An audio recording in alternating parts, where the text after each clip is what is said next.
ఉదయకాల సమయంలో ప్రభువును మనము స్తుతించి ఆరాధించే నిమిత్తమై దేవుని వాక్యంలో నుండి ఒక భాగంను చదువుకుందాం. इस प्रातःकाल के समय में प्रभु यीशु मसीह को और परमेश्वर को स्तुति और आराधना करने से पहले आइए वचन में से चंद बातों पर हम ध्यान देते हैं. In this morning time, before worshipping our Lord, shall we look at a certain portion from the Word of God.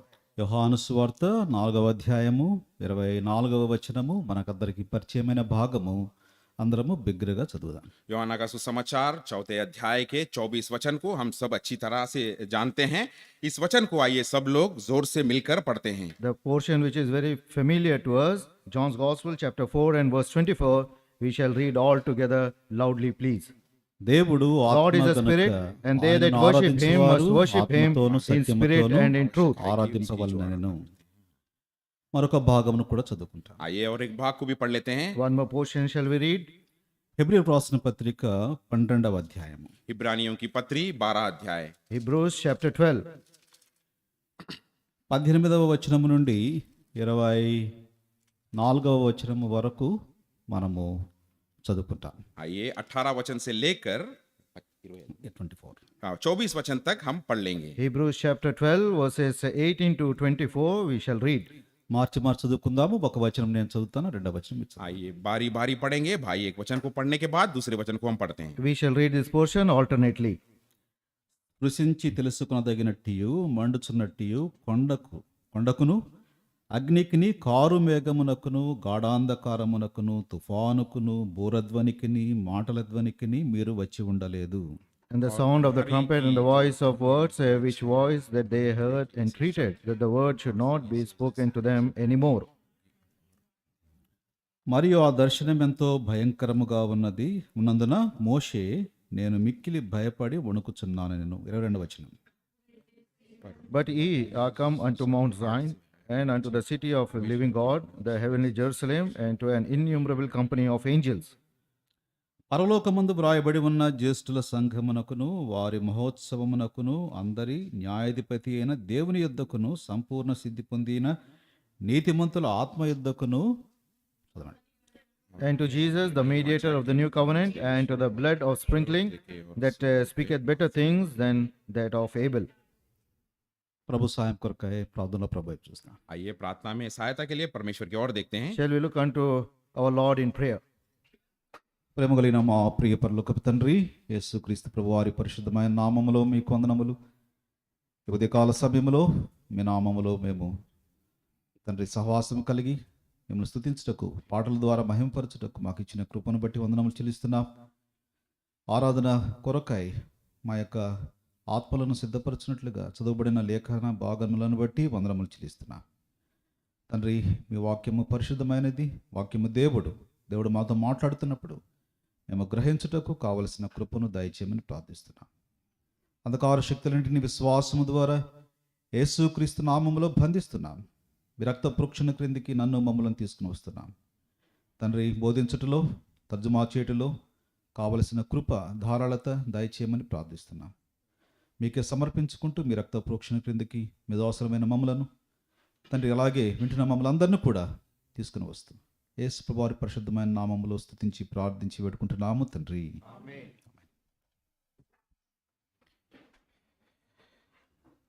మొదటి భాగంలో యోహాను సువార్త 4వ అధ్యాయము 24వ వచనంలో యేసు ప్రభువారు సమరయ స్త్రీతో చెప్పిన మాటను చదివినాం. और पहले वचन जो हमने पढ़ा है यूहन्ना का सुसमाचार 4 अध्याय के 24 वचन में हमने देखा प्रभु यीशु मसीह ने उस सामराई की स्त्री से बातें कर रहे हैं. And the first portion what we read according to John's Gospel chapter 4 and verse 24, these are the words our Lord Jesus Christ spoke to that Samaritan woman. యేసు ప్రభువారు సమరయ స్త్రీని కలుసుకోవడానికి మరి సమరయ ప్రాంతమునకు వచ్చినట్లుగా మనం చూస్తాం. और यहाँ पर हम ये भी देख पाते हैं कि प्रभु यीशु मसीह ने इस सामराई स्त्री से मिलने के लिए उस सामराई के प्रांत में आए जैसा. And we see Lord Jesus Christ to meet that Samaritan woman, he came to that city of Samaritan. కాబట్టి ఆ సమయంలో ఈ సమరయ స్త్రీ మరి నీళ్లు తోడుకోవడానికి చెదుకోవడానికి బావి యుద్ధకు వచ్చింది. और हम देखते हैं उसी समय में ये सामराई की स्त्री भी पानी के लिए अपने घड़े को लेकर उस कुएं के पास आई. And during the time that Samaritan woman came to draw water from the well. ఆ సమయంలో యేసు ప్రభువారు ఆ స్త్రీని నీరు అడిగి ఉంటున్నాడు. और उसी समय में प्रभु यीशु मसीह ने उस स्त्री से पीने के लिए थोड़ी सी पानी मांगे। And when she came to draw water, Jesus asked her to give her a drink. ఆ సమయంలో ఈ స్త్రీ అంటుంది, యూదులపైన నీవు సమరయులను ఎలాగడుగుతున్నావు అని. और उस समय में जब प्रभु यीशु मसीह ने उससे पानी पूछा तो वो उस प्रभु यीशु मसीह से कहने लगी कि आप यहूदी हो और यहूदी होते हुए सामरियों से किस तरह से पीने के लिए पानी मांग रहे हो। And when Lord Jesus asked her a drink, the woman said, how being a Jew ask a drink of a Samaritan. ఆ సమయంలో యేసు ప్రభువారు సమరయ స్త్రీని గూర్చి తాను ఏమైనదో అవన్నీ కూడా చాలా కూలంకుషంగా చెప్పి ఉంటున్నాడు. वो बात सुनने के बाद प्रभु यीशु मसीह ने उस स्त्री की जो पूर्व स्थिति थी वो सारी बातें उसे बताई। And when that woman spoke, then Lord Jesus Christ revealed all her life very clearly to her. అప్పుడు ఈ స్త్రీ 19వ వచనములో ఇవన్నీ విన్న తర్వాత, అయ్యా నీవు ప్రవక్తవని నేను గ్రహించుచున్నాను అంటుంది. और ये सारी बातें सुनने के बाद 19 वचन के अनुसार वो स्त्री कह रहे हैं कि आप एक महान भविष्यवक्ता है कहकर मैं जान चुकी हूं कहकर वो कह रही है। When that woman heard all the words of Lord Jesus Christ, then in verse 19 she says, Sir, I perceive that thou art a prophet. అప్పుడు మరి ఇంకొక మాట కూడా తాను చెప్పింది 20వ వచనములో, మా పితరులు ఈ పర్వతమందు ఆరాధన చేశారు, అయితే ఆరాధించవలసిన స్థలము యెరూషలేములో ఉందని మీరు చెప్తారు అని ప్రస్తావించింది. और इस बातें करते हुए उसने 20 वचन के अनुसार इस तरह से कह रहे हैं कि हमारे बाप दादाओं ने थे इस पहाड़ पर आराधना की है, लेकिन तुम तो कहते हो कि यरूशलेम में परमेश्वर की आराधना का स्थल है कहकर। And she said one more word in according to verse 20. She says, Our fathers worshipped in this mountain, but ye say that in Jerusalem is the place where men ought to worship. అప్పుడు ప్రభు అంటున్నాడు 21వ వచనంలో, అమ్మ ఒక కాలం వస్తుంది, ఆ కాలమందు ఈ పర్వతము మీద కానీ యెరూషలేములో కానీ మీరు తండ్రిని ఆరాధింపరు, అయితే ఒక సమయంలో మీరు తండ్రిని ఆరాధించే సమయము అది ఆత్మతో సత్యముతో ఆరాధించే సమయము అని గ్రహించాలని బోధించాడు. और परमेश्वर 21 वचन के अनुसार उसे इस तरह से संदेश या उपदेश दे रहे हैं कि इस तरह से एक काल या एक समय आने वाला है जहां पर आप पहाड़ों पे हो या यरूशलेम में आराधना नहीं करोगे, लेकिन समय आएगा जब तुम आत्मा से और सच्चाई से परमेश्वर की आराधना करोगे। Then Lord Jesus Christ said, according to verse 21, that a time will come, neither you shall worship in this mountain or at Jerusalem, but a time will come when you shall worship him in spirit and in truth. పాత నిబంధనలో మనము గమనించినట్లయితే వారు పర్వతము మీద ఆరాధించిన అనుభవమును కలిగి ఉన్నారు. और पुराने नियम के अनुसार अगर हम देखते हैं तो उन्होंने पहाड़ों के ऊपर परमेश्वर की स्तुति और आराधना करे सो अनुभव में है। In the olden time, we have seen Old Testament, we have seen that they had the experience of worshiping the Lord on mountain tops. ఒకవేళ మనము మోషే దగ్గరికి వెళ్ళినట్లయితే మోషే సీనాయి పర్వతము మీద ప్రభువును ఆరాధించిన సందర్భమును చూడగలము. और मूसा के जीवन के बारे में अगर हम देख सकते हैं तो मूसा ने सिनाई के उस पर्वत पर प्रभु यीशु मसीह की स्तुति परमेश्वर की आराधना की। According to the life of Moses, we see Moses went to the top of Mount Sinai and worshipped God. ఈ స్త్రీ 2 పర్వతముల గురించి మాట్లాడుతూ ఉంది. మరి మా పితరులు ఈ పర్వతం ఆరాధించారు, మీరు చెప్తారు మరి యెరూషలేములో ఆరాధించాలి అనగా సియోను పైన ఆరాధించాలని మీరు చెప్తారని చెప్పి ఆ స్త్రీ ఈ 2 పర్వతములను ఉదాహరించినట్టుగా మనం చూస్తాం. और यहाँ पर उदाहरण के तौर पर प्रभु यीशु मसीह स्त्री कह रही है कि इस 2 पर्वत के बारे में वो कह रही है कि हम मूसा ने सिनाई पर्वत पर आराधना की, हम तो ये पर्वत पर आराधना किए कहकर 2 पर्वतों के बारे में उसकी चर्चा यहाँ पर कर रही है। And this woman signifies about 2 mountains, that saying that our fathers have worshipped in this mountain, but you say at Jerusalem, which is the Mount Zion. ఒకవేళ ఈ స్త్రీ చెప్పిన పర్వతమును మనము చెప్పకపోయినా ఇప్పుడు మనము చూసే 2 భాగములు హెబ్రీ పత్రిక 12వ అధ్యాయములో మరి 2 పర్వతములను గురించి వ్రాయబడి ఉంది. और यहाँ पर हम देख सकते हैं जो इब्रानियों के 12 अध्याय में हमने पढ़ा है, यहाँ वहाँ तो इस 2 पर्वतों के बारे में शायद नहीं कहा गया, लेकिन इस इब्रानियों की अध्याय में हम उसको पा सकते हैं। And the 2 mountains which has been spoken about in John's Gospel, we can see the portion what we have read in Hebrews chapter 12 about these 2 mountains. ఈ 2 పర్వతములు ఒక పర్వతము సీనాయి పర్వతం అని, రెండవది సియోను కొండ అని మనం చూస్తున్నాం. और यहाँ पर हम देख सकते हैं इन 2 पर्वतों में से एक सिनाई का पर्वत है और दूसरा सियोन का पर्वत है। The 2 mountains, Mount Sinai and Mount Zion. కాబట్టి పాత నిబంధనలో ఒకవేళ ఈ స్త్రీ చెప్పిన పర్వతము మరి అది కాకపోయినప్పటికీ మనము మోషే దగ్గరికి వెళ్ళినట్లయితే మోషే ఆరాధించిన స్థలము లేక మోషేకు ప్రభువు దర్శనం ఇచ్చిన స్థలము ఆ సీనాయి పర్వతము పాత నిబంధన ధర్మశాస్త్రం గురించి మాట్లాడుతుంది. शायद वो जो स्त्री जिस पर्वत के बारे में बातें कर रही हैं उसका नाम तो यहाँ पर प्रस्ताव नहीं किया होगा, लेकिन पुराने नियम के अनुसार उस पुराने समय में मूसा ने जिस पर्वत पर आराधना की थी उस पर्वत का हम सिनाई का पर्वत कहकर हम कह सकते हैं. Though the woman which she said about the mountain may not be Mount Sinai, but when we go to Moses, he worshipped the Lord in Mount Sinai, which speaks about the law. ప్రభువారు మోషేను పర్వతం మీదకి రమ్మని చెప్పాడు. परमेश्वर ने मूसा से कहा कि उस पर्वत पर आने के लिए God asked Moses to come on the mountain top.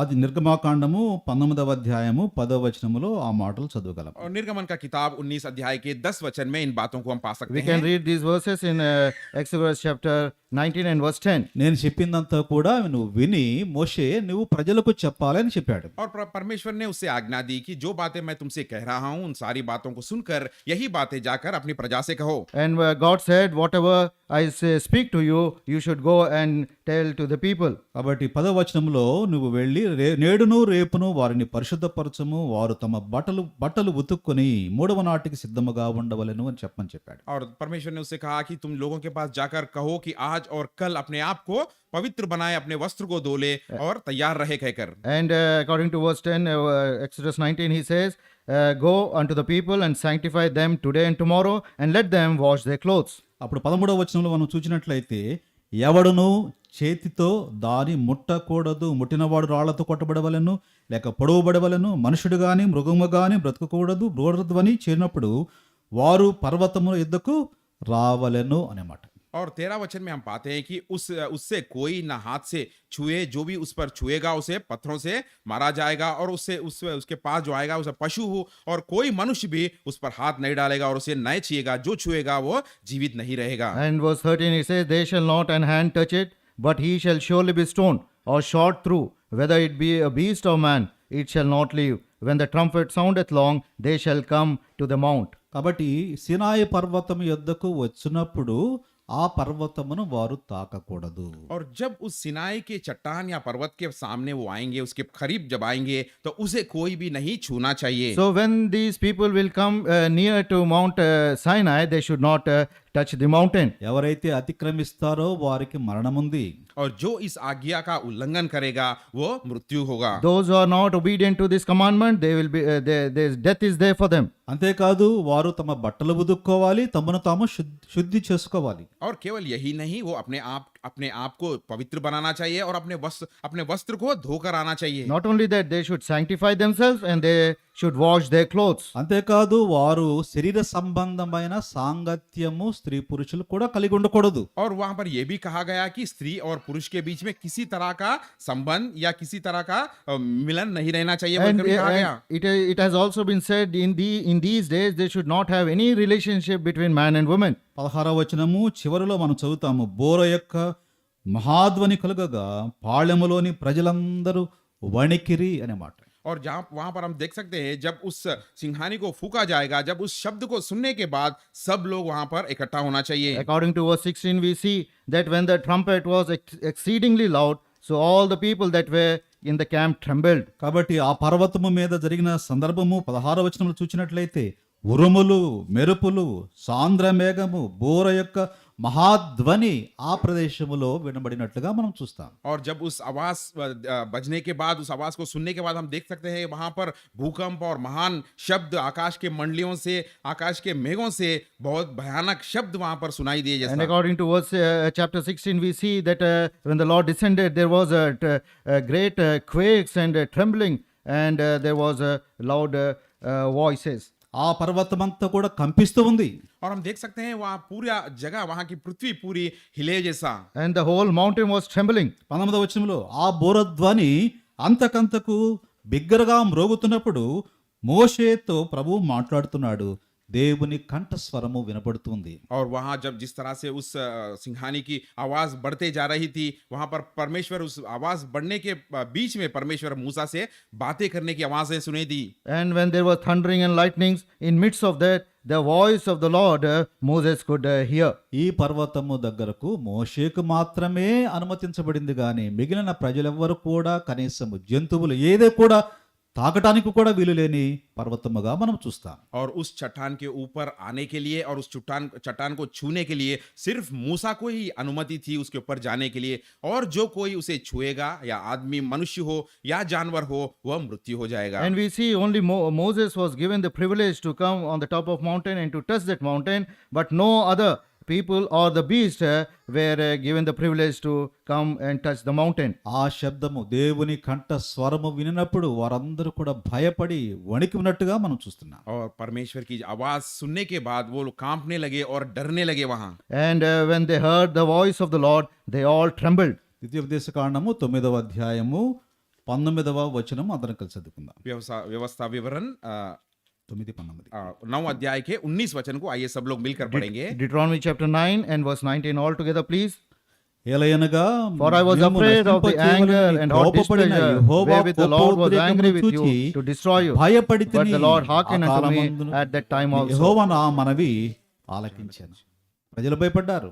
यहाँ पर देख सकते हैं प्रजा ने डर गई वहां पर, The congregation feared, మోషే కూడా భయపడ్డాడు. और मूसा भी डर गया वहां पर। and Moses also was fearful.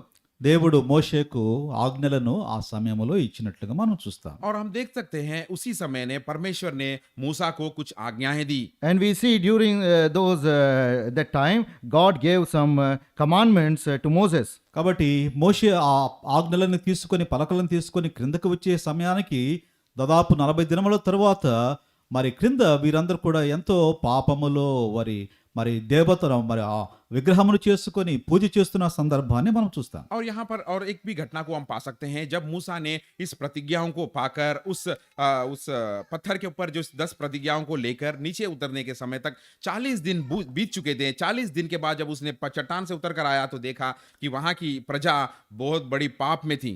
And we see when Moses got the commandments of God, it was almost 40 days. And when he was coming down with those commandments, the people of Israel were in sinful condition. ఆ మాటలే Hebrew గ్రంథకర్త వ్రాస్తూ 12వ అధ్యాయము 18వ వచనములో చాలా స్పష్టంగా వివరిస్తున్నాడు. और यही बातों को इब्रानियों की पत्री 12 अध्याय के 18 वचन में यहाँ पर लेखक बहुत ही अच्छे से उस बात की विवरण दे रहे हैं। And that instance, the writer of Hebrews, according to chapter 12 and in verse 18, he describes very clearly. స్పృశించి తెలుసుకొనదగినట్టియు మండుచున్నట్టియు కొండకును అగ్నికిని కారు మేఘమునకు గాఢాంధకారమునకు తుఫానుకును అనే మాట. और यहाँ पर देख सकते हैं जो चट्टान वहां पर जल रहा था अंधकार से और महान शब्दों से वो गरज रहा था कहकर।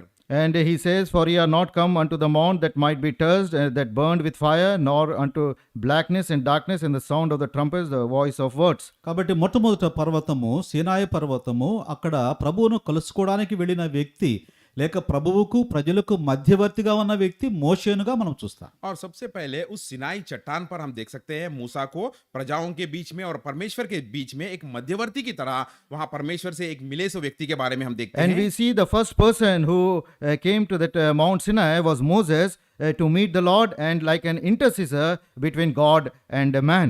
ఆ సమయంలో దేవుడు తన నియమమును ప్రిన్సిపల్స్ ఆ నియమములను మోషేకు ఆజ్ఞల రూపములో ఇచ్చినట్లుగా మనం చూస్తాం. और उस समय में परमेश्वर ने मूसा को कुछ नियम दिए हैं, कुछ आज्ञाएं दिए हैं। And we see during the time God gave some principles according as commandments to them. మరి ఈ పర్వతము కొన్ని హద్దులతో కూడిన పర్వతముగా కూడా మనం చూస్తున్నాం. और हम देख सकते हैं इस चट्टान के पास आने के लिए कुछ नियम और कुछ निबंधन रखे गए हैं। And we see certain conditions to come to this mountain. కాబట్టి స్పృశించి అంటే తాకి తెలుసుకొనదగినట్టు తాగడానికి వీలులేని మిగిలిన వారెవరు కూడా తాగడానికి వీలులేని మోషే మాత్రమే తాగడానికి అవకాశం ఉన్న పర్వతం అది. और यहाँ पर हम ये पाते हैं कि उस चट्टान को कोई छू नहीं सकता या कोई उस पर हाथ नहीं लगा सकता सिर्फ मूसा के अलावा। The first condition that nobody should touch that mountain except Moses. మండుచున్నట్టి కాబట్టి మంట అనే మాట లేక ఆ వేడి లేక అగ్ని అనే మాట మనం చూసినట్లయితే పరిశుద్ధతకు దేవుని యొక్క నీతికి మనకు సాదృశ్యంగా కనబడుతుంది. यहाँ पर हम देख सकते हैं कि वहां पर प्रज्वल हो रहे जैसा जलते हुए आग को देख सकते हैं जो आग पवित्रता को दर्शा रहा है। And the second thing is burned with fire. This fire signifies the holiness or the righteousness of God. కాబట్టి అక్కడ తర్వాత కారు మేఘం అనే మాట కూడా కనబడుతుంది. और यहाँ पर एक अंधकार भी हमको पाते हैं। And black cloud we see. ఏమిటి ఈ కారు మేఘము లేక చీకటి గాఢాంధకారం అనగా ఏమిటి? और ये अंधेरा या ये अंधकार इसका मतलब क्या है? This blackness, darkness, and the tempest, what it means? ప్రభు అయిన దేవుడు తాను నేరుగా మనుషులకు కనబడటం లేదు, మోర్షేకు మాత్రమే స్వరమును వినిపింపజేస్తున్నాడు. కాబట్టి తాను రహస్యమందు ఉన్న దేవుడుగా పాత నిబంధనలో మనకు కనబడుతున్నాడు. और पुराने नियम के अनुसार हम देख सकते हैं कि उस अंधेरे में या उस अंधकार में प्रभु परमेश्वर को कोई नहीं देख पाते हैं, सिर्फ उनकी आवाज ही सुन सकते हैं। इसका मतलब हम जान सकते हैं कि परमेश्वर जो राज में है वह हमें राज में रहकर उनकी बातें सुना रहे हैं। This blackness, darkness all signifies that our Lord God is not declaring himself physically to the people, but only Moses can hear his voice, which means he is invisible to the people. అలాగే గాఢాంధకారము పాత నిబంధనను మనకు తెలియజేస్తుంది. और ये अंधेरा पुराने नियम को भी हमें दर्शा रहा है। And this darkness signifies about the Old Testament. కాబట్టి పాత నిబంధనలో ప్రభువును గూర్చిన స్పష్టత ప్రజలకు ఆ దినములో అంతగా లేదు. और उन दिनों में परमेश्वर के बारे में उन्हें ज्यादा जानकारी नहीं है। And in the Old Testament, the clarity or the knowledge of God was not so much to the people. పాత నిబంధనలో ప్రభువును గూర్చిన ఛాయ మాత్రమే వారు కలిగి ఉన్నారు. और सिर्फ पुराने नियम में परमेश्वर की सिर्फ छाया को ही वो जानते हैं। In the Old Testament, they could see God only as a shadow. కాబట్టి ప్రభువు వారు తన స్వరమును మాత్రమే వినిపింపచేసి లేక ప్రవక్తల ద్వారా మాట్లాడుతూ ఆ విధముగా తనను కనపరుచుకున్న విధానమును పాత నిబంధనలు చూస్తాం. और पुराने नियम में हम देख सकते हैं कि सिर्फ परमेश्वर की आवाज ही उन लोगों ने सुन सकी है और भविष्यताओं के द्वारा ही वो केवल बातें की है। Our God in the Old Testament has declared himself or revealed himself only through the word of his mouth and through the word of the prophets. కాబట్టి గాఢాంధకారం అనే మాటలు ఈ సంగతులన్నీ మనకు జ్ఞాపకం చేస్తున్నాయి. और यही बातें इस अंधकार या अंधेरा यही बातें हमें स्मरण में ले आ रही This हैं। darkness resembles all these things. ఆ తర్వాత తుఫాను అనే మాట మనం చదువుతున్నాం ఇక్కడ. और यहाँ पर हम देख सकते हैं तूफान के बारे में भी। And the next word it says tempest. ఆ తుఫాను ఏమి జ్ఞాపకం చేస్తుంది? और इस तूफान हमें क्या याद दिला रहा है? What this tempest reminds us? దేవుని యొక్క కోపము తీర్పును జ్ఞాపకం చేస్తుంది. देखिए यहाँ पर परमेश्वर का जो ये गरजना या परमेश्वर के क्रोध को या उनके न्याय को बता रहा है। This tempest reveals God's anger and judgment towards us. దేవుని యొక్క శక్తిని జ్ఞాపకం చేస్తుంది. परमेश्वर की जो शक्ति है, सामर्थ है, उसे दर्शा रहा It है। reveals the power of God. దేవునికి అందరూ భయపడాలని జ్ఞాపకం చేస్తుంది. और परमेश्वर से सब लोग डरना चाहिए बोलकर स्मरण दिला रहा है। It also reveals that everyone should fear God. ప్రభువు న్యాయాధిపతిగా ఒకరోజు తీర్పు తీరుస్తాడన్న సత్యమును జ్ఞాపకం చేస్తుంది. और परमेश्वर एक न्यायकर्ता की तरह एक दिन उस न्याय को निभाएंगे बोलकर हमें याद दिला रहा है। It also reveals that one day our God will be like a judge who will judge everyone. కాబట్టి ఎవరైతే సినాయి పర్వతము సమీపమునకు వస్తున్నారో వారందరికీ ఇవన్నీ కూడా కలుగుతాయనే సత్యము ఈ పాత నిబంధన ఉన్న సంగతులు మనకు జ్ఞాపకం చేస్తాయి. और जो कोई उस चट्टान, उस सिनाई के चट्टान की ओर आ रहे हैं, उन सारे लोगों को ये सारी बातें लागू होने वाले कहकर हमें स्मरण दिला रहा है। According to Old Testament, all those who come to Mount Sinai, all these things they will have to face. అందుకనే ప్రజలందరూ భయపడ్డారు. और इसी यही कारण है जो सारी प्रजा वहां पर डर भय हुए। Because of all these reasons, the congregation feared. అయితే ప్రభువుకు స్తోత్రము, ఈనాడు మనకు ఆ భయము లేకుండా నేరుగా ప్రభువును కలుసుకునే భాగ్యము లభించింది. हम परमेश्वर की धन्यवाद करते हैं, इन सारे डरों से हमें छुटकारा उन्होंने दिया है और सीधा उनके आमने सामने उनको आकर हम उनसे मिल सकते हैं। But we thank our Lord in this New Testament era, God has given us the privilege, సీనాయి పర్వతం revealed all the fear so Sinai- that we can come directly face to face and worship him. Sinai పర్వతము మీద పాత నిబంధన లేక ప్రాత నిబంధన సంగతులు ధర్మశాస్త్రం గురించి మాట్లాడుతుంటే सिनाई के चट्टान पर पुराने नियम के जो व्यवस्था थी उसके बारे में बातें करी जा रही According हैं। to Old Testament, Mount Sinai speaks about the law. అయితే మరొక పర్వతము లేక కొండ ఇక్కడ వ్రాయబడి ఉంది. హెబ్రీ పత్రిక 12వ అధ్యాయము 22వ వచనములో. और इब्रानियों की पत्री 12 अध्याय के 22 वचन में यहाँ पर और एक पर्वत या चट्टान के बारे में कहा जा रहा In है। Hebrews chapter 12 and verse 22, one more mountain it is mentioned here. ఇప్పుడైతే సియోనును కొండకును జీవము గల దేవుని పట్టణమునకును అనగా పరలోకపు యెరూషలేమునకు వేవేదల వేవేల కొలది దూతల యొద్దకును పరలోకమందు వ్రాయబడిన జ్యేష్ఠ సంగమునకును వారి మహోత్సవమునకును అనే మాట మనం చదువుతున్నాం. और यहाँ पर ये पाते हैं कि पर तुम उस सिनाई के पहाड़ के पास और वहां पर जीवित परमेश्वर के नगर जो वहां पर है, जहां पर लाखों के स्वर्गदूतों के साथ कहकर यहाँ पर बातें पढ़ते हैं. It says, "But ye are come unto Mount Zion, unto a city of the living God, the heavenly Jerusalem, and to an innumerable company of angels, to the assembly, general assembly, and church of the firstborn." రోమపత్రిక 3వ అధ్యాయము 19వ వచనంలో కూడా ఒక మాట మనం అందరం కలిసి చదువుకుందాం. रोमियों की पत्री 3 अध्याय के 19 वचन में भी हम एक बात को पढ़ते हैं. Romans chapter 3 and verse 19. అందరం కలిసి చదువుకుందాము. आइए सब लोग मिलकर पढ़ेंगे. All together, please. ప్రతి నోరు మోయబడినట్లు But now we know that whatsoever the Lord said, the Lord, every mouth shall be stopped, and all the world may become guilty before God. ధర్మశాస్త్రమునకు లోనైన వారితో చెప్పుచున్నదని ఎరుగుదుము. పాత నిబంధన ధర్మశాస్త్రమును ప్రకటించింది. और पुराने नियम हम देख सकते हैं कि वहां पर व्यवस्था के बारे में कहा गया. And the Old Testament revealed the law.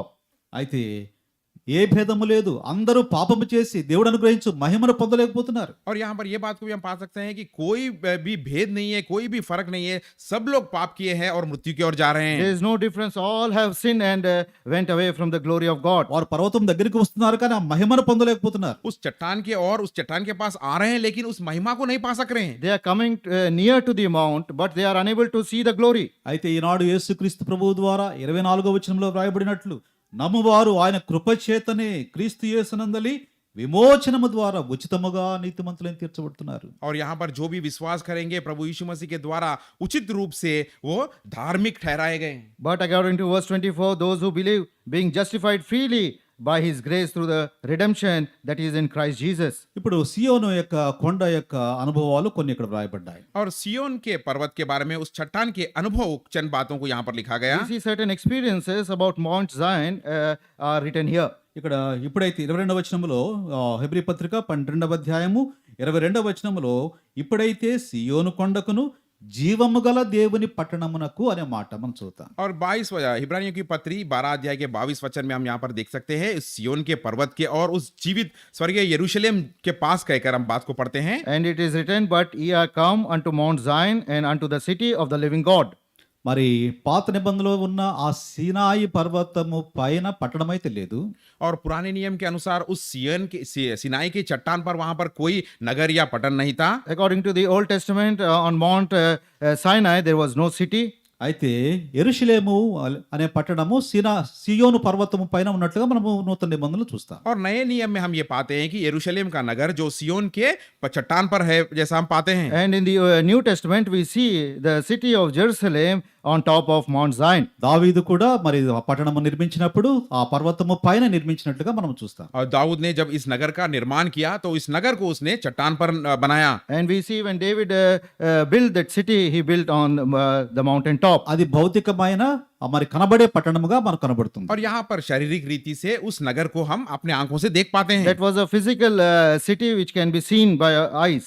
అయితే ఇప్పుడు మనం చదువుతున్న హెబ్రీ పత్రిక 12వ అధ్యాయము 22వ వచనంలో వ్రాయబడిన ఈ సియోను కొండ, ఈ యెరూషలేము పట్టణము అనే ఈ మాటలు ఆత్మ సంబంధమైన సంగతులను మనకు జ్ఞాపకం చేస్తుంది. और इब्रानियों की पत्री 12 अध्याय के 22 वचन में जो हम पढ़ते हैं, जो सियोन का पर्वत और जो स्वर्गीय यरूशलेम के बारे में, ये आत्मीयता के नगर के बारे में दर्शा रहा है. But according to Hebrews chapter 12 verse 22, the city of the living God, the heavenly Jerusalem, speaks about spiritual aspects. ఈ పరలోకపు యెరూషలేము దగ్గర వేవేల కొలది దూతలు ఉన్నారట. और इस स्वर्गीय यरूशलेम के पास हम देख सकते हैं कि लाखों स्वर्गदूत यहाँ पर खड़े हैं. And we see in this heavenly Jerusalem there are innumerable company of angels. పాత నిబంధనలో సినాయి పర్వతం మీద ప్రభువు మోషేకు ధర్మశాస్త్రం ఇచ్చేటప్పుడు ఆ సమయంలో కొద్దిమంది దూతలు మోషేకు సహాయం చేసి ఉంటారు. और पुराने नियम के अनुसार जब उस सिनाई के पर्वत में मूसा से परमेश्वर बातें कर रहे थे, तो उस पर्वत के और चंद लोगों को हम पाते हैं. In the Old Testament, when Moses was on the top of Mount Sinai, when God was giving him the law, maybe certain angels helped him.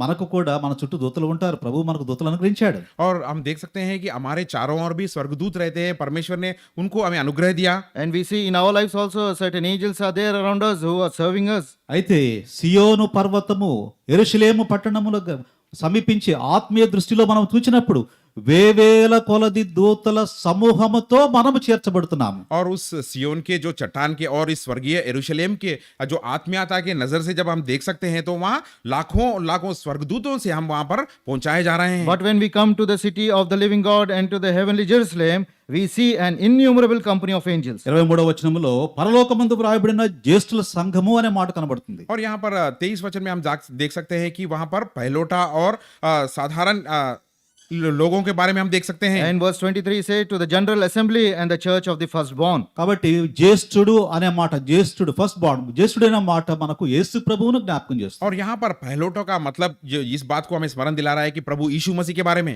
The word firstborn reveals about Lord Jesus Christ.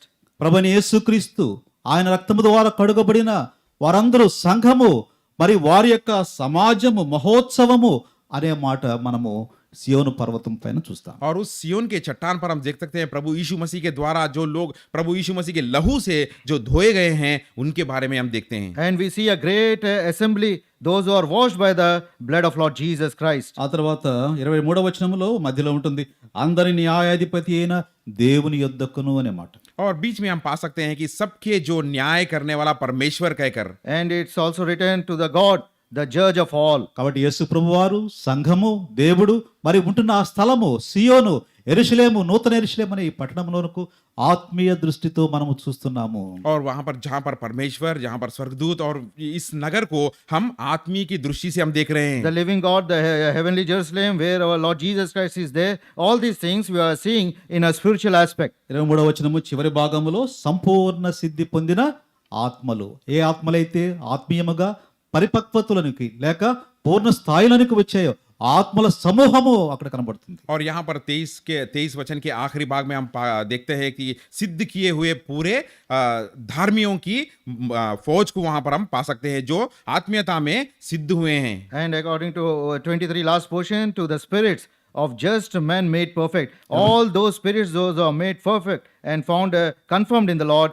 We see a great assembly there. 24వ వచనంలో క్రొత్త నిబంధనకు మధ్యవర్తి అయిన యేసు నద్దకును హేబేలు కంటే మరి శ్రేష్టంగా పలుకు ప్రోక్షణ రక్తమునకును మీరు వచ్చి ఉన్నారు. और वहां पर 24 वचन में ये कहा गया कि हम कहां पर आए हैं और वहां नहीं वांछा के जो मध्यवर्ता यीशु जो उनकी छिड़काव के पास हम उनके लहू के छिड़काव के पास हम आए हैं जो हेबेल से के लहू से भी अति उन्नत है. And in verse 24 it says, and to Jesus the mediator of the new covenant, and to the blood of sprinkling that speaketh better things than that of Abel. హేబేలు అర్పించిన గొర్రె పిల్ల రక్తము అది గొర్రె జంతువు మాత్రమే, మనిషి కాదు. और यहाँ पर हेबेल के द्वारा जो लहू वहां पर छिड़काया गया था वो तो एक साधारण जानवर की लहू था, वो मनुष्य की लहू नहीं है. The Abel, the offering what he gave, it was the blood of a lamb. It Paata was nibandan- not holy blood. పాత నిబంధనలలో అర్పించబడిన జంతువులు ఛాయ మాత్రమే. యేసు ప్రభువారు నిజమైన మానవుడుగా మరి లోకమునకు వచ్చి తాను రక్తమును చిందించే ఆ సన్నివేశమును ఒక ఛాయగా, నీడగా మాత్రమే మనకు చూపిస్తున్నారు. और पुराने नियम में जिस जानवर के द्वारा बलि चढ़ाई गई थी वहां पर जिस जानवरों की लहू वहां पर छिड़काया गया था वो केवल प्रभु यीशु मसीह के जो आने वाले दिनों में कार्य था उसका छाया ही था. And we see in the Old Testament the offering what they used to offer of the animals, it was like a shadow declaring that Lord Jesus Christ is going to come and shed his precious blood. అయితే ఈనాడు మనం ఎక్కడికి వచ్చి ఉంటున్నాము అనగా శ్రేష్టముగా పలుకు ప్రోక్షణ రక్తము యొద్దకు మీరు వచ్చి ఉన్నారు. और यहाँ आज हम किस जगह पर आए हैं जहां पर श्रेष्ठ पवित्र लहू जहां पर छिड़का गया उसके छाव में हम आए हैं. And today if we want to say where we have come, we can say that we have come to the blood of the sprinkling that speaketh better things. మానవులకు బదులుగా మానవుడుగా, నిజమైన మానవుడుగా, పూర్తి శాతము 100% మానవుడుగా యేసుక్రీస్తు ప్రభు వారి లోకానికి వచ్చి తన ప్రాణమును మన కొరకై సిలువలో అర్పించాడు. एक मनुष्य की तरह 100% मनुष्य की तरह प्रभु मनुष्यों के लिए इस धरती पर आए, धरती पर आकर अपने जीवन को बलिदान दिए. We see our Lord Jesus Christ took the form of a man, and being fully man, he came and offered himself for us. రెండు పర్వతములను మనము చూచి ఉంటున్నాం. 2 चट्टान या 2 पर्वत के बारे में हमने स्मरण किया. We have seen 2 mountains. అయితే దేవుని కృపను బట్టి దేవునికి మనం వందనములు, ఆత్మలో మనం వందనములు చెప్పవలసిన సందర్భం ఏమిటంటే పాత నిబంధన లేక సినాయి పర్వతం మీదకు కాకుండా మరి సియోను కొండ యొద్దకు ప్రభు మనల్ని తీసుకుని వచ్చాడు. और परमेश्वर को हम इस बात के धन्यवाद देने का हमें स्मरण दिलाया जा रहा है कि पुराने चट्टान सिनाई के पास नहीं, लेकिन पवित्र सियोन के चट्टान के और उन्होंने हमें ले आया. The thing what Lord is reminding us to worship and to thank Him is that our Lord didn't bring us to Mount Sinai, but He brought us to Mount Zion, the house of the living God, to worship and to adore Him. అందుకనే యేసు ప్రభు వారు సమరయ స్త్రీతో మాట్లాడుతున్నప్పుడు, ఆ స్త్రీ పర్వతముల గురించి మాట్లాడుతున్నప్పుడు మరి ప్రభువును ఆరాధించేవారు ఆత్మతో సత్యముతో ఈ అనుభవంలో ఆరాధించాలని బోధించాడు. और इसीलिए प्रभु यीशु मसीह जब उस समराय स्त्री से बातें कर रहे थे और वो स्त्री इस दो चट्टानों के बारे में जब कह रही थी, तो प्रभु यीशु मसीह ने उससे ये कहा कि जो आने वाले दिनों में जो प्रभु यीशु मसीह की स्तुति, परमेश्वर की स्तुति करेंगे, वो आत्मा और सच्चाई से करेंगे कहकर. That's why when the Samaritan woman was speaking about those mountains, our Lord Jesus said, according to verse 24, that they that worship Him worship Him in spirit and in truth. పాత నిబంధన మనకు భౌతికమైన సంగతులను చూపిస్తూ ఉంటే, నూతన నిబంధన రక్తము సిలువ అనేది ఆత్మీయమైన సంగతులను బోధిస్తుంది. पुराने नियम के अनुसार हमें सिर्फ शारीरिक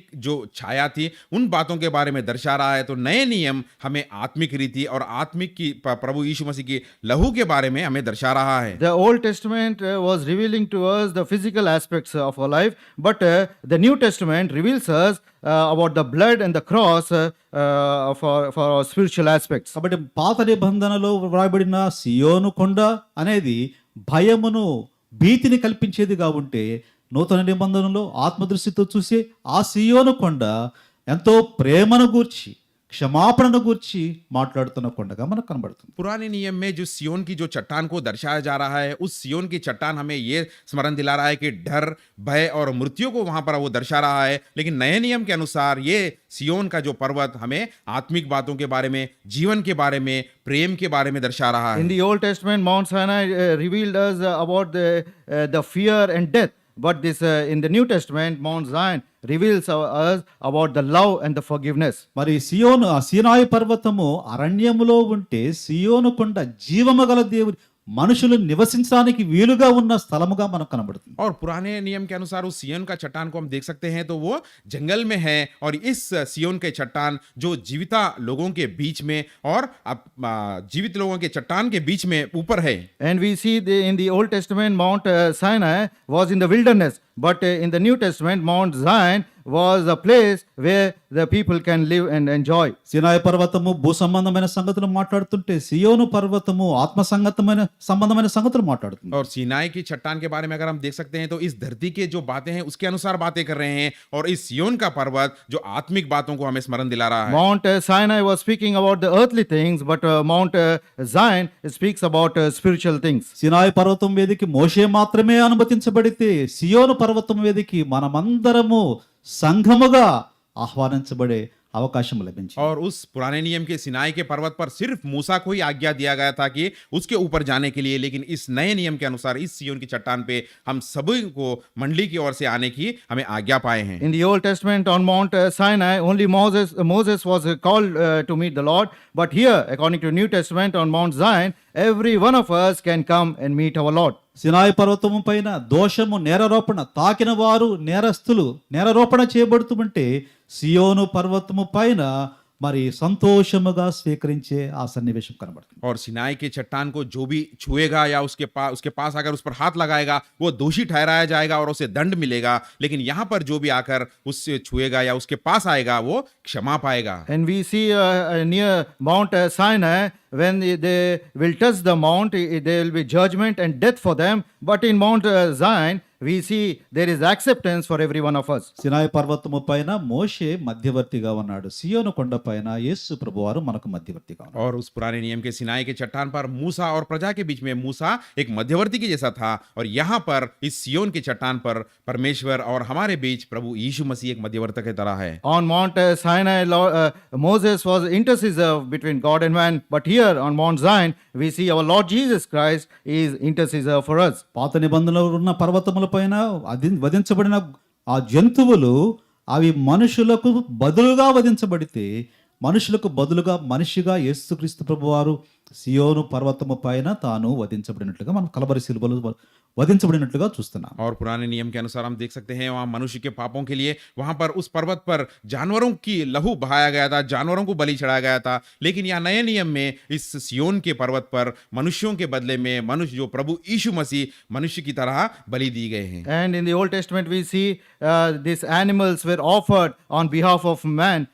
But in the New Testament, we see for man, Lord Jesus Christ become a man and offered himself for us on the cross of Calvary. పాత నిబంధనలో పర్వతము యొద్ద భయపడి అందరూ వెనక్కి వెళితే, నూతన నిబంధనలో సియోను ఆత్మ సంబంధమైన సియోనుకు సమీపస్తులుగా ప్రభు మనం చేశాడు. और उस पुराने नियम के अनुसार सिनाई के चट्टान के पास वहां की प्रजा डर से भय से उस चट्टान से दूर हो गए, तो प्रभु यीशु मसीह के द्वारा इस नए नियम में इस सिय्योन के पर्वत के पास उन्होंने हमें सब इकट्ठा होकर करीब ले आया। In the Old Testament, because of fear and trembling, they went away from the Mount Sinai. But in the New Testament, we are brought nearer with joy and happiness. పాత నిబంధనలో వ్రాయబడిన సియోను పర్వతము ధర్మశాస్త్రం గురించి మాట్లాడుతుంటే, సియోను కొండ కృపను గురించి మాట్లాడుతుంది. और पुराने नियम में इस सिनाई की चट्टान वहां पर व्यवस्था के बारे में हमें स्मरण दिला रहा है और दर्शा रहा है। इस नए नियम में हम प्रभु की जो प्रेम और प्रेम के उद्धार के बारे में हम पाते हैं। Mount Sinai in the Old Testament speaks about the law. But in the New Testament, Mount Zion speaks about grace. అందుకనే ప్రభు వారు సమరయ స్త్రీతో మాట్లాడుతూ, ఆరాధించువారు ఆత్మతో, ఆత్మ సంబంధమైన నేత్రములతో, ఆత్మ సంబంధమైన సంగతులను చూస్తూ, కృపలో మనం ఏమైతే పొంది ఉంటున్నామో ఆ అనుభవాలను గూర్చి ప్రభువును ఆరాధించవలసిన సందర్భాన్ని బోధించాడు. और यही बात प्रभु यीशु मसीह ने समारा सीरी से कह रहे हैं कि जो आने वाले दिनों में प्रभु यीशु मसीह की जो स्तुति और आराधना करते हैं वो आत्मा से, सच्चाई से, जो आत्मिक दृष्टि से जो हमने जो देख सकते हैं और जो पाए हैं, उसके बारे में हम सच्चाई से और आत्मा से उनकी आराधना करेंगे। Revealing this way of worship to the Samaritan woman, our Lord was telling her that what all we have received in our spiritual life, and as spiritual aspects, we should worship for those things. తమాషా ఏమిటంటే, ఈ స్త్రీ పర్వతము గురించి మాట్లాడింది, ఆరాధన గురించి మాట్లాడింది, ఆమె ఎప్పుడు ఆరాధన చేయలేదు.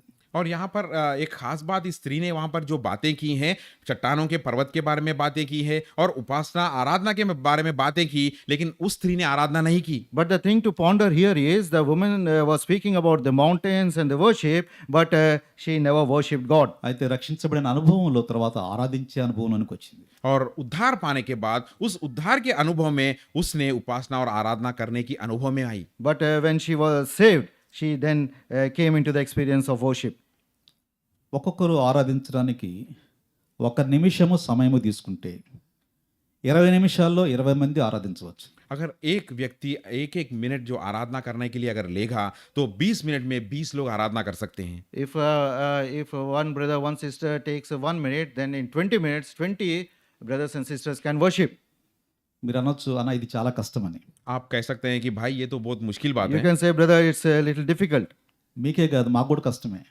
केवल आप लोगों को ही नहीं, लेकिन ये बात हमें भी मुश्किल है। Not only for you, but it's difficult for us. అయితే ఎలాగ అభ్యాసం అవుతుంది? और लेकिन इसे किस तरह से हम अभ्यास कर सकते हैं? But how can we practice it? ఇక్కడ మనం ఆరాధించాలి అంటే ఇంటి దగ్గర 1 నిమిషం ఆరాధన చేయడం అలవాటు చేసుకోవాలి. और यहाँ पर आकर हमें आराधना या उपासना करना है, तो ये इसकी अभ्यास हम घर से ही करना चाहिए। If we want to worship our Lord 1 minute in the house of God, then we have to practice at home.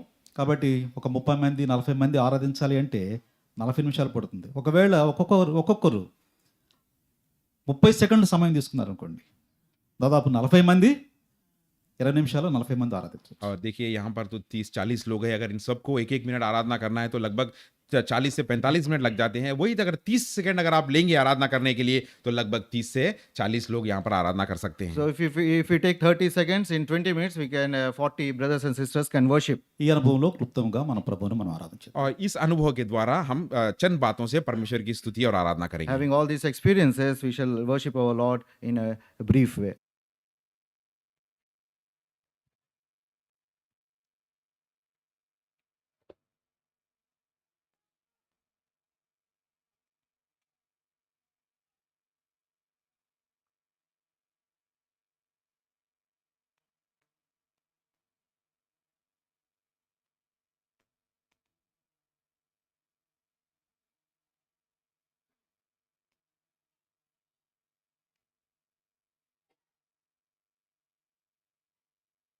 Amen. Amen. మనమందరము లేచి నిలబడి మనము సంఘముగా ప్రభువును ఆరాధించుట కొరకై పాట సంఖ్య 226వ పాట పాడుకుందాం. 1వ చరణము, 4వ చరణము, 6వ చరణం మాత్రమే పాడుకుందాం. 2 to 6 పాడదు దేవా నీ కృపలను. 2 1 4 6 1 4 and 6.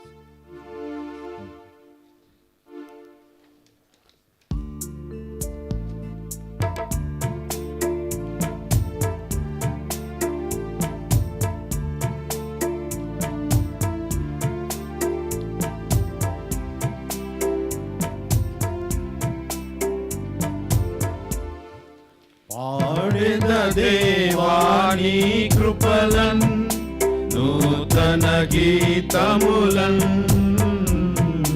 స్తోత్రము చెల్లింతున్ స్తుతి స్తోత్రము చెల్లింతున్. పాడెద దేవాని కృపలన్ నూతన గీతములన్ స్తోత్రము చెల్లింతున్ స్తుతి స్తోత్రము చెల్లింతున్. భూమి పునాదులు వేయక ముందే యేసులో చేసితివి. భూమి పునాదులు వేయక ముందే యేసులో చేసితివి. ప్రేమ పునాదులు వేసితివి, ఈ దీనుని బ్రోచితివి, ఈ దీనుని బ్రోచితివి. పాడెద దేవాని కృపలన్ నూతన గీతములన్ స్తోత్రము చెల్లింతున్ స్తుతి స్తోత్రము చెల్లింతున్.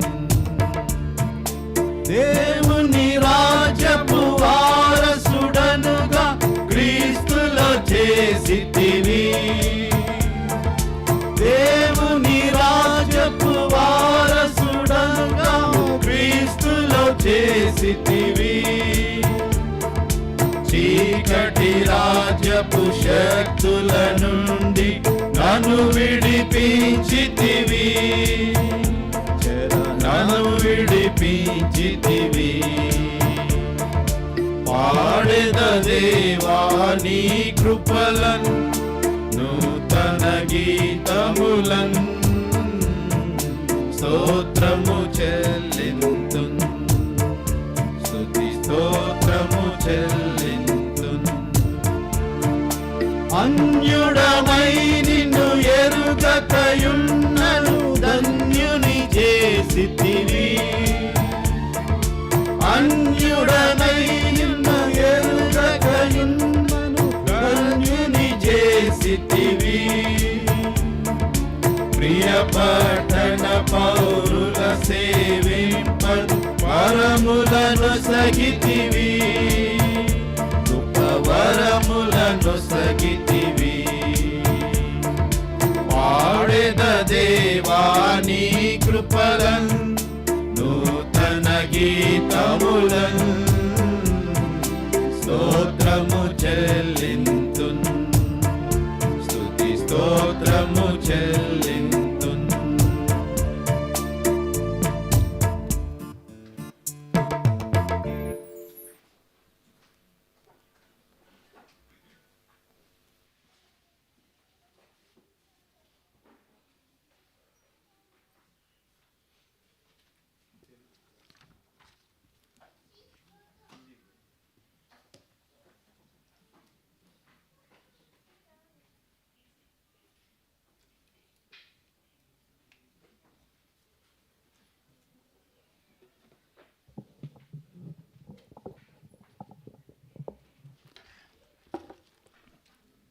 We thank the Lord for giving us this opportunity to worship Him in spirit and truth. దేవునికి వందనాలు కృతజ్ఞతాస్తుతులు చెల్లిస్తున్నాము. మరి ఒక తరుణాన్ని ఆయన మనకు అనుగ్రహించినాడు. ఆత్మతోనూ సత్యంతోనూ ఆయన్ని స్తుతించి ఆరాధించుటకు. और हम परमेश्वर का धन्यवाद देते हैं कि परमेश्वर ने हमें और एक सौभाग्य दिया ताकि आत्मा और सच्चाई से हम उसकी आराधना कर सके.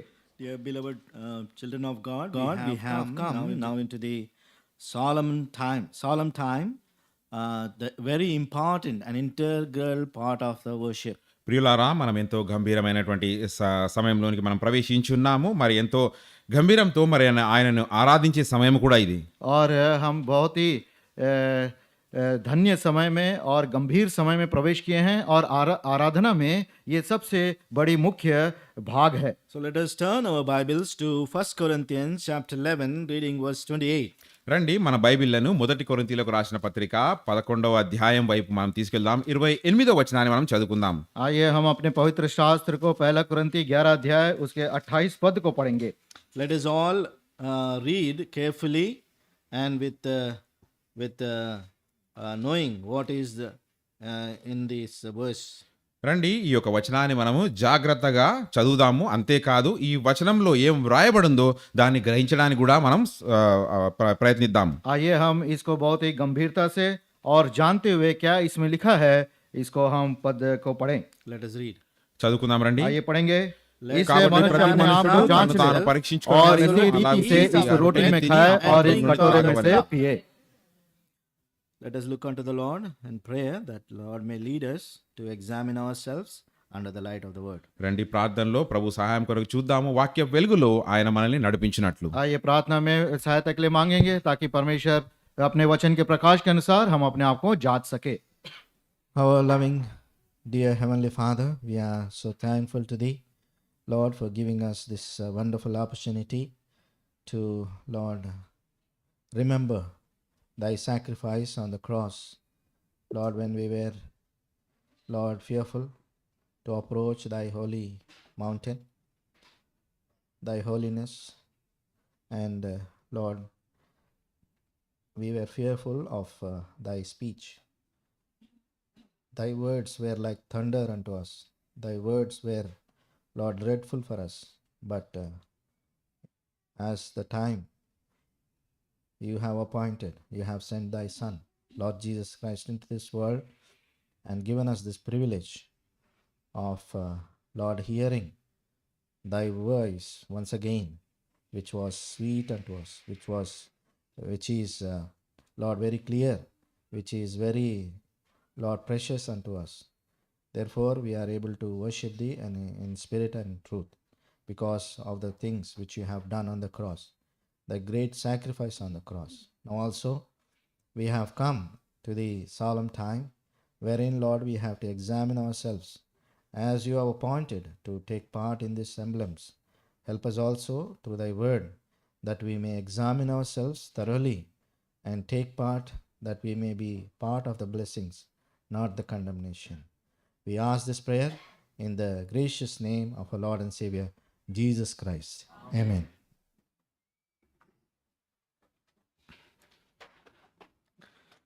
In the participation in the table of the Lord, we testify to ourselves and also to the world and to the Lord.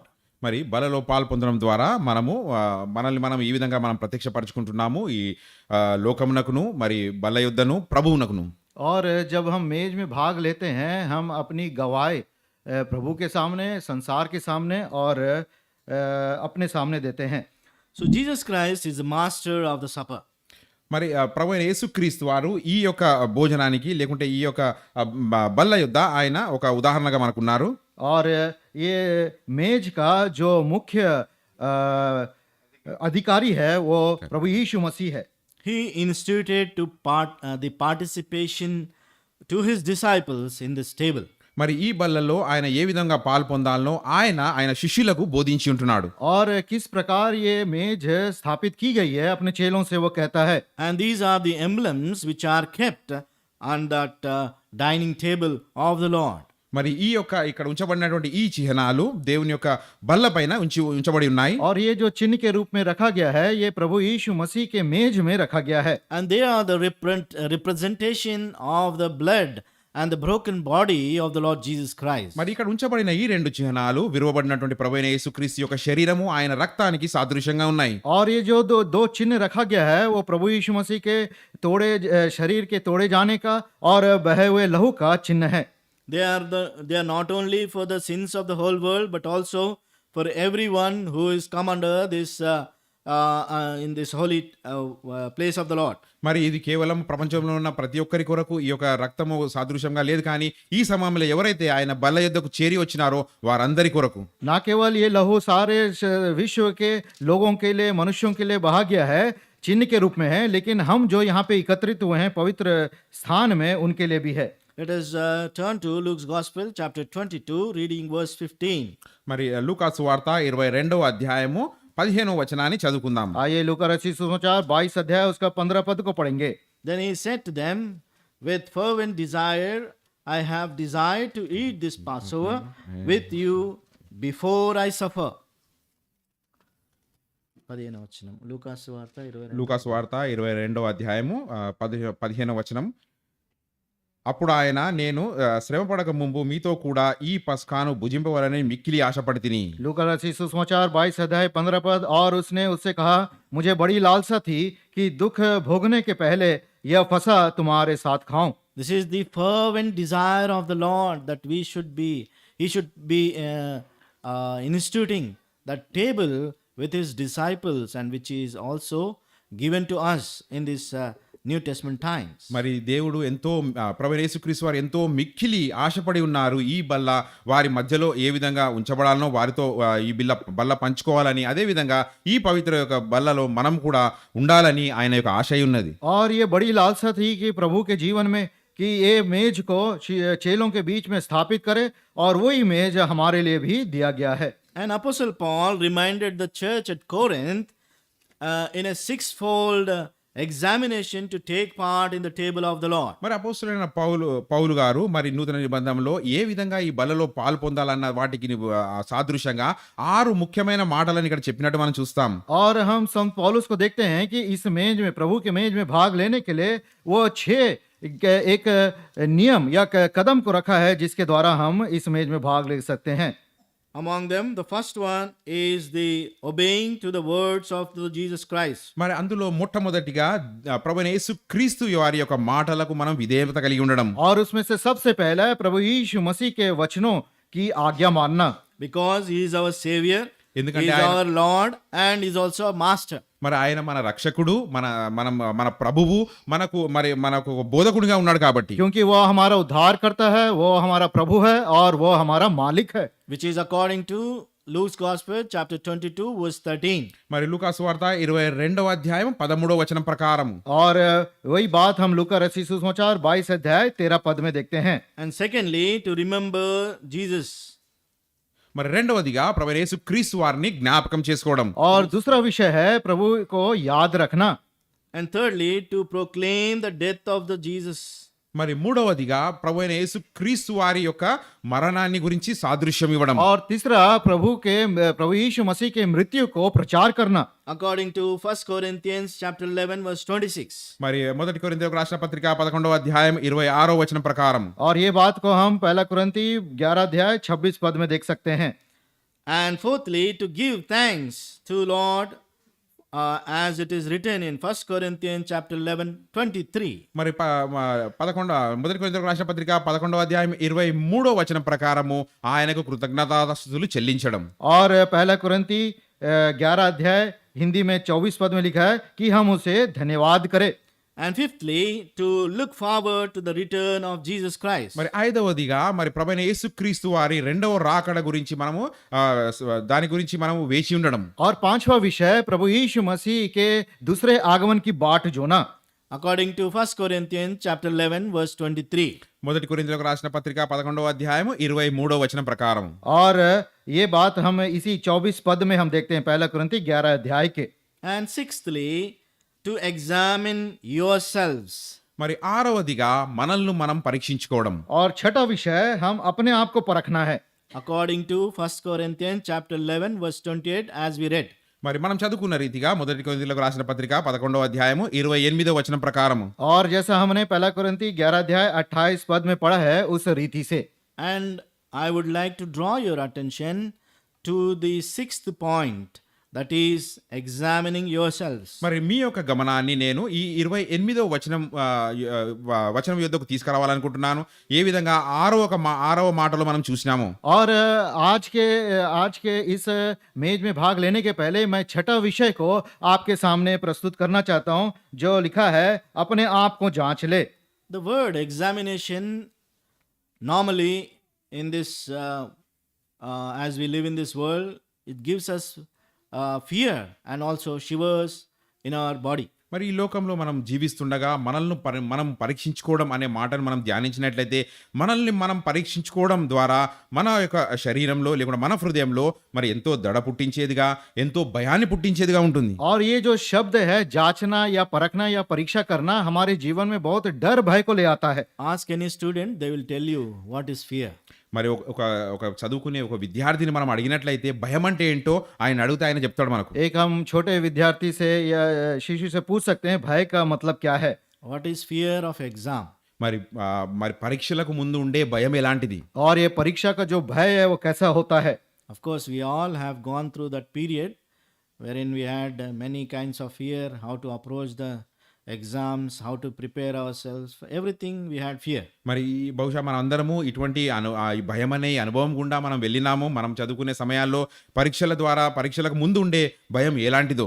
और ये हालांकि हम सब ने ऐसे अनुभव से गुजरे हैं कि परीक्षा को कैसा हम सामना करना है, कैसा उसमें लिखना है, ये सब भय हमारे अंदर रहता था। But this examination brings to our knowledge a different kind of examination. మరి ఇక్కడ మనం చదువుకున్నటువంటి మనల్ని మనం పరీక్షించుకోవడము అంటే ఇది ఒక భిన్నమైనటువంటి అర్థాన్ని లేకుంటే ఒక భిన్నత్వానికి ఏ విధంగా మనం పరీక్షించుకోవాలో అనే అర్థాన్ని మనకు చూపిస్తుంది. लेकिन ये 28 पद में जो जांच के बारे में लिखा है वो एक अलग प्रकार की जांच परीक्षा को बताता है। It is written, examine yourselves. ఇక్కడ ఏం రాయబడిందంటే మనల్ని మనం పరీక్షించుకోవడం. यहाँ पे क्या लिखा है, आप अपने आप को जांच ले। We are very good at examining others, not ourselves.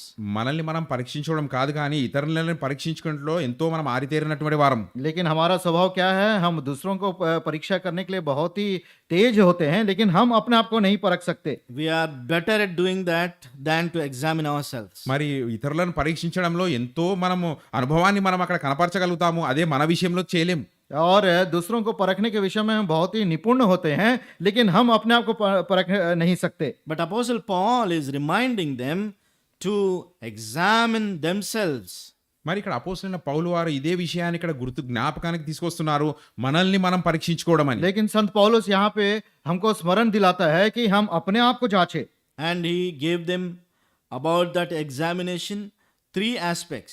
మరి ఏ విధంగా తన్ను తాను పరీక్షించుకోవాలనో 3 విషయాలను ఇక్కడ వారికి బోధిస్తున్నాడు. और पौलुस यहाँ पे जांचने के विषय में 3 विषयों को बताता है। The first one is inward examination. మొట్టమొదటిగా మనలోను ఉన్నటువంటి విషయాలను పరీక్షించుకోవడం, అంతర్గత పరీక్ష.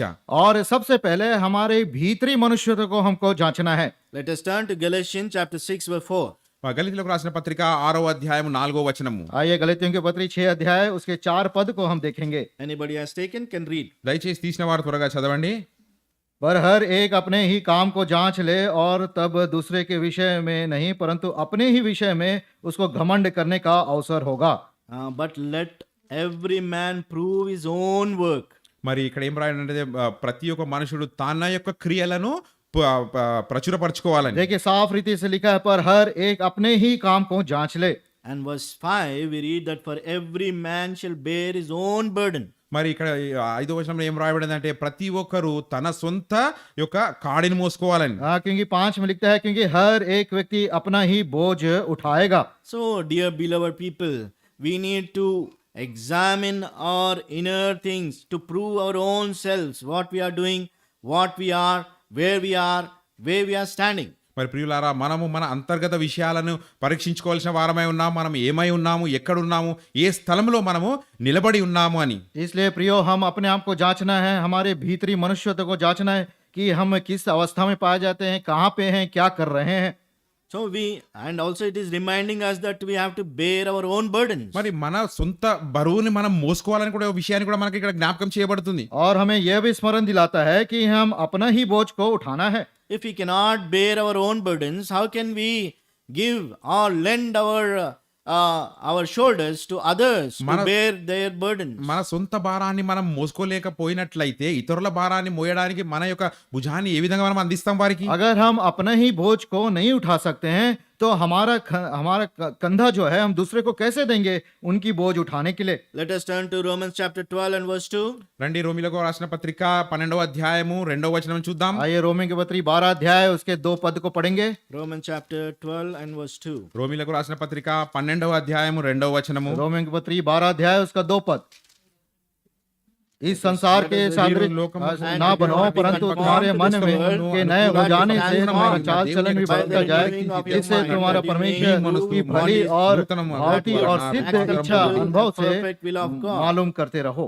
So we need to prove our own work, that we need to be transformed into the renewing of our inner parts, or in spirit. మరి మనల్ని మనము ఈ విధంగా మరి నూతన పరచుకోవాలంటే మనల్ని మనము మరి ఆత్మలో మరి రూపాంతరం పొందునట్లు. और हम अपने आप को ताज़ा बनाना या नया बनाना है, इसका यह मतलब है कि आत्मा में हमको संपूर्ण रीति से बदलाव लाना है. So there should be renewing of our mindset.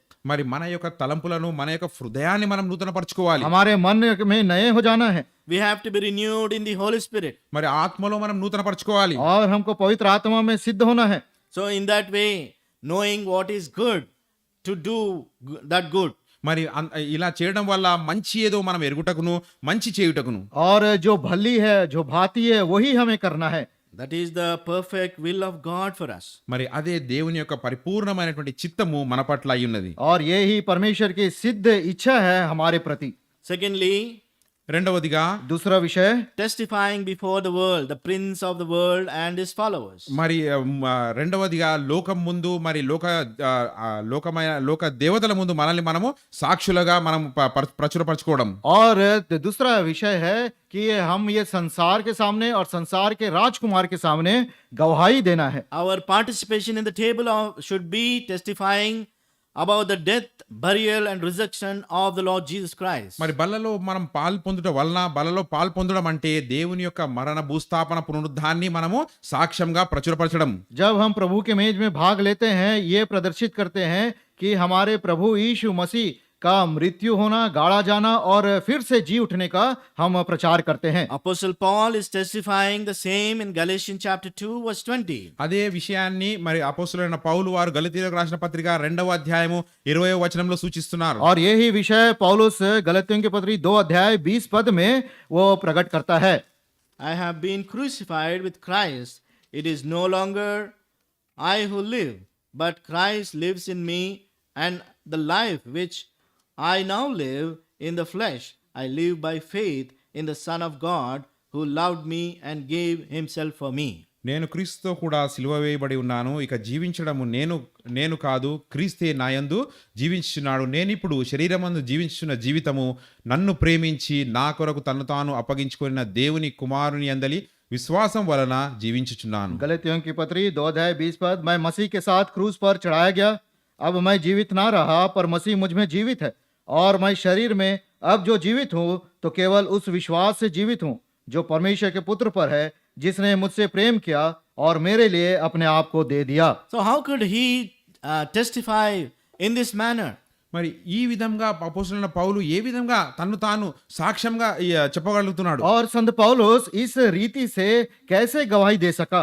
On the journey towards Damascus, he saw the Lord Jesus Christ, the Savior of his soul, of his life. He has seen him in the light.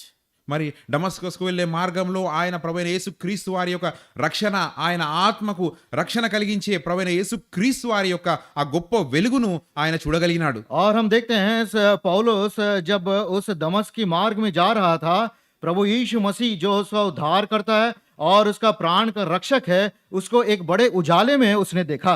And during the testing time of 3 days, he could experience the death burial, and the resurrection of the Lord Jesus Christ in his personal life. ఆ 3 దినములు ఆయన పరీక్షతో కూడినటువంటి ఆ 3 దినాలలో 3 రోజులలో ఆయన ఈ విధంగా అనుభవించగలిగినాడు ప్రభువైనటువంటి యేసుక్రీస్తు వారి మరణ భూస్థాపన పునరుద్ధానాలను. और उस प्रकाश को देखने के बाद वो दिन की जो परीक्षा या प्रार्थना में गुजर रहा था, उसमें उसने प्रभु यीशु मसीह के मृत्यु, गाड़े जाने और पुनरुत्थान का उसने अनुभव किया. So by experiencing in such a way, he could live in him and through him. మరి ఆ విధమైనటువంటి అనుభవం గుండా వెళ్ళడం ద్వారా అనుభవించిన ఆ అనుభవం ద్వారానే ఈ విధంగా ఆయన జీవించగలిగినాడు, ఈ విధంగా సాక్ష్యం ఇవ్వగలిగినాడు. ऐसे मृत्यु, गाड़े जाने और जी उठने के अनुभव उसने पाया, उसी कारण वो प्रभु में और प्रभु के द्वारा वो जीवित रहा. Apostle Paul personally experienced Jesus in his life. అపోస్తలుడైనటువంటి పౌలు గారు ప్రభువైన యేసుక్రీస్తు వారిని తన జీవితంలో ఆయన స్వంతగా అనుభవించినాడు. और हम देखते हैं संत पौलुस प्रभु यीशु मसीह को स्वयं के व्यक्तिगत रीति से उसने अनुभव किया. If we look into John's Gospel, chapter 6, verse 56 and 57, యోహాను సువార్త ఆరో అధ్యాయం 6వ అధ్యాయము 56, 55, 56 వచనాలు మనం చూసినట్లయితే, अगर यूहन्ना रचित सुसमाचार 6 अध्याय 56 और 57 पद को हम जब देखें, let us read together please. రండి ఈ రెండు వచనాలను కలిసి చదువుకుందాం. आइए दो पदों को हम पढ़ेंगे, 56 57.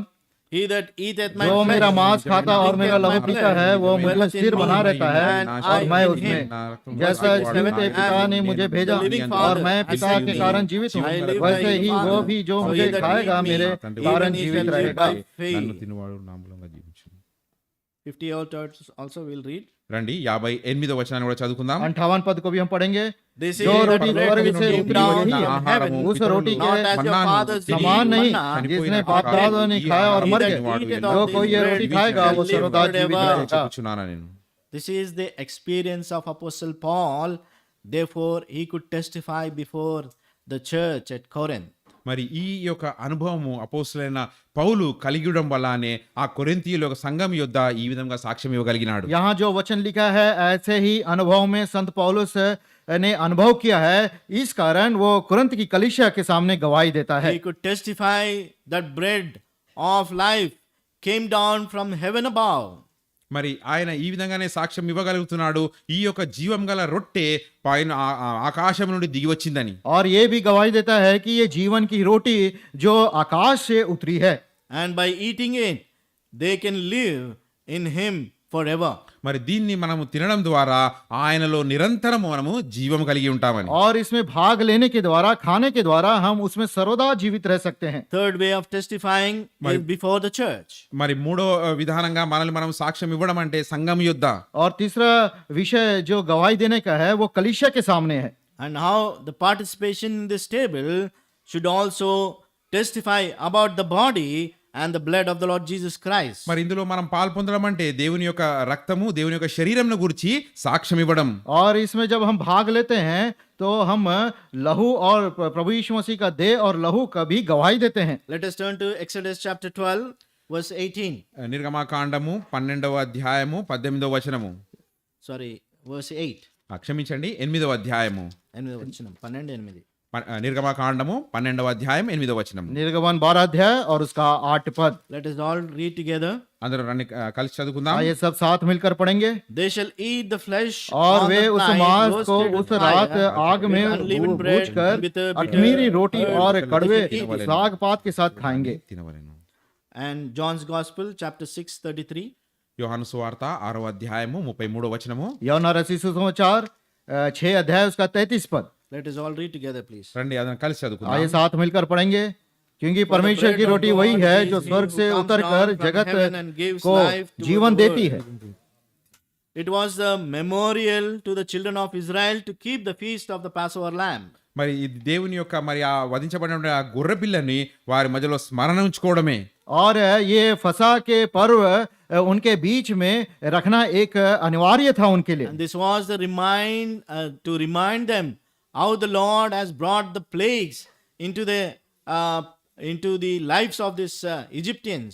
మరి ఇది వారికి ఈ విధంగా సాదృశ్యంగా ఉందంటే ప్రభువు మరి దేవుడు ఏ విధంగా ఆ తెగుళ్ళు ఐగుప్తీయుల మధ్యకు తీసుకొచ్చినాడు. और ये फसह का पर्व ये संदेश को उनके बीच में प्रकट करता था कि कैसे महामारी को मिस्रों के बीच में परमेश्वर ने ले आया And how the Lord has given them that pass through, that the lamb which was killed for them, and that blood which was posted on the doorposts and the lintels. మరి ఏ విధంగానైతే వధించబడినటువంటి గొర్రెపిల్ల యొక్క రక్తము వారి ద్వార బంధంల యొద్ద వారు పూసినప్పుడు ఏ విధంగా మరి ఆ వధకొచ్చే దూత వారిని దాటి వెళ్ళిపోయిందో. और हम देखते हैं कि जब वे मेमने के लहू को अपने दरवाजे के चौखट्टे पर लगा दिए निशान के रूप में, तो वो मृत्यु का जो दूत था उनसे पार होकर गुजर गया.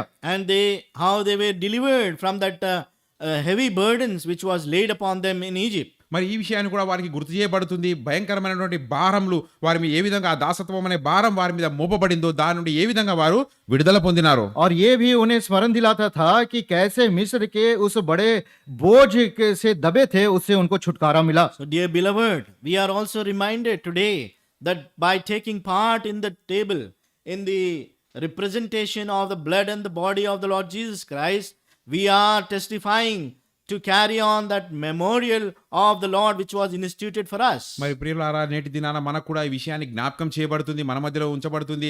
ఏ విధంగా మనం ప్రభు యొక్క బలలో పాలు పొందుతామో, పాలు పొందిన తర్వాత ఆయన చేసినటువంటి ఆ గొప్ప కార్యాలకు మనం కూడా ఏ విధంగా సాదృశ్యంగా ఉన్నాము అని. और हमें ये भी स्मरण दिलाता है कि आज के दिन कि हम जब इस मेज में भाग लेते हैं तो ये जो चिन्ह रखा गया है प्रभु का देह और लहू, उसको हम खाने पीने के द्वारा उसको हम और गवाही के रूप में आगे बढ़ाए. How the Lord Jesus Christ, the Lamb of the Holy God, He has come down from heaven above as the Lamb of God.